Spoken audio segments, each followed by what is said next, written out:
원하는 점수를 맞았을 때 기분 되게 당연히 좋았고, 컨디션이 기존보다 좋지 않았음에도 이런 성적이 나왔다는 것에 대해서 놀랐고, 제가 그만큼 영어 실력이 많이 올랐다는 것에 대해서 놀랐던 것 같습니다.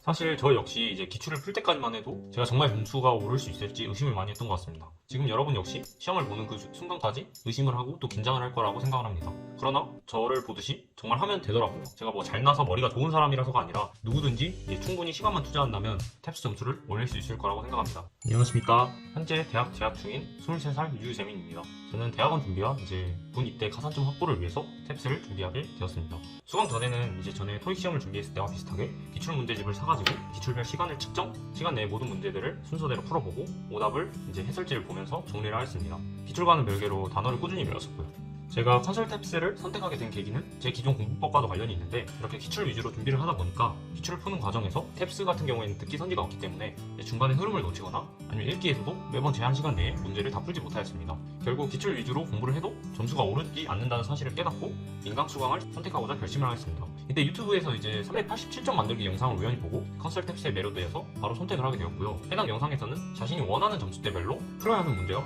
포기해야 되는 문제를 나누고, 풀어야 하는 문제를 어떤 방식으로 풀어야 하는지 자세히 설명해주고 있어서 별다른 고민 없이 컨설탭스를 바로 선택하게 되었던 것 같습니다.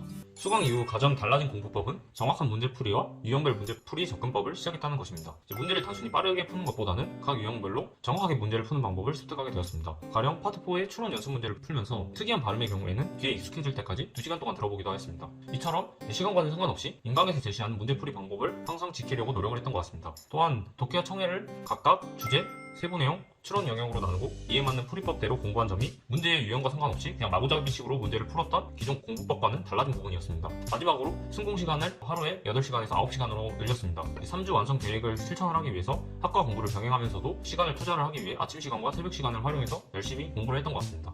독해 영역은 약 20점이 올랐는데, 독해 영역에서 가장 도움이 되었던 공부법은 유형별 공부법이었습니다.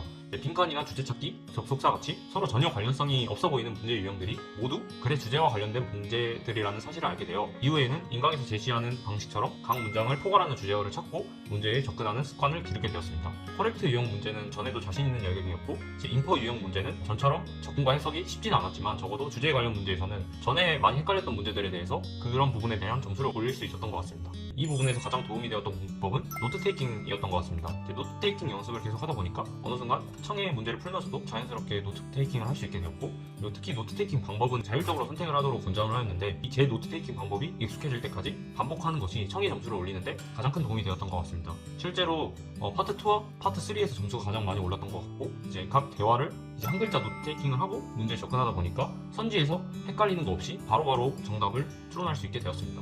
어휘나 문법 영역에서는 문법 같은 경우에는 기존에 이제 제가 자신 있는 영역이라 따로 공부하지 않았고 오답 정도만 체크를 했고, 어휘 영역은 제가 생각하기에 탭스는 매우 어려운 어휘 유형이 하나가 있고, 그리고 문맥에 맞는 어휘 찾는 유형이 하나가 있는데, 매우 어려운 어휘 유형은 제가 과감히 포기를 했고, 그리고 문맥에 맞는 어휘 유형의 경우에는 이제 컨설탭스에서 제공하는 387점용 이제 빈출 단어와 빈출 수거를 이제 꾸준히 외우고, 특히 모르는 단어는 이제 컨설탭스에서 제시하는 방법처럼 사전을 찾아가면서 문맥상으로 외우려고 최대한 노력을 많이 했던 것 같습니다. 그래서 이렇게 단어와 그리고 어휘와 문법 부분에서도 점수가 오를 수 있었던 것 같습니다. 기타 제가 추천드리고 싶은 공부 방법은 청해 영역에서, 이것도 컨설탭스에서 제시한 방법인데, 특히 청해 파트 4나 파트 5 같은 경우에는 2번씩 들려주는데, 여기에서 이제 첫 번째는 내용에 대한 전반적인 이해를 하는 듣기고, 두 번째는 이제 자세히 노트 테이킹을 하는 단계인데, 이렇게 단계를 구분하여서 듣는 것이 훨씬 제게는 심리적 안정감을 많이 주었던 것 같습니다. 더불어 독해와 청해 영역 모두 외경 지식을 개입시켜서는 안 된다는 원칙이 문제를 푸는데 많은 도움이 되었던 것 같습니다. 지문과 선지에 근거해서만 문제를 풀다 보니까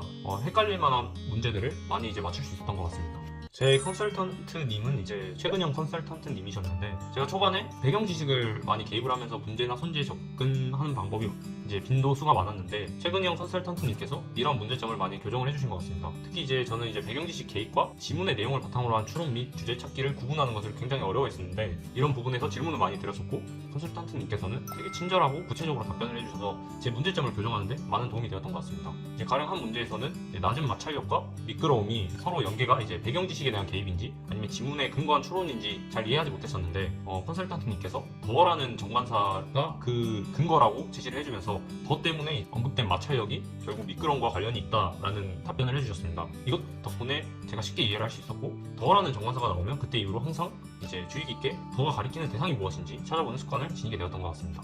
원하는 점수를 받았을 때 기분 되게 당연히 좋았고, 솔직히 3월 26일에 첫 시험을 보았을 때는 본래 이제 컨디션만큼 잘 나오지는 못했던 것 같습니다. 그래서 이제 다음 시험을 언제 볼지 이제 생각하고 있던 찰나에 4월 5일에 이런 결과가 나온 것을 보고 저는 솔직히 매우 놀랐던 것 같습니다. 컨디션이 기존보다 좋지 않았음에도 이런 성적이 나왔다는 것에 대해서 놀랐고, 제가 그만큼 영어 실력이 많이 올랐다는 것에 대해서 놀랐던 것 같습니다. 사실 저 역시 이제 기출을 풀 때까지만 해도 제가 정말 점수가 오를 수 있을지 의심을 많이 했던 것 같습니다. 지금 여러분 역시 시험을 보는 그 순간까지 의심을 하고 또 긴장을 할 거라고 생각을 합니다. 그러나 저를 보듯이 정말 하면 되더라고요. 제가 뭐 잘나서 머리가 좋은 사람이라서가 아니라 누구든지 이제 충분히 시간만 투자한다면 탭스 점수를 올릴 수 있을 거라고 생각합니다. 그리고 컨설턴트 탭스에서 여러분들에게 맞는 공부 방법을 설계하고 여러분들에게 제시를 했으니, 여러분들은 자신의 상황에 맞게 그 계획을 잡고 시간과 열정을 넣으시면 충분히 탭스 점수를 올릴 것이라고 생각합니다. 감사합니다.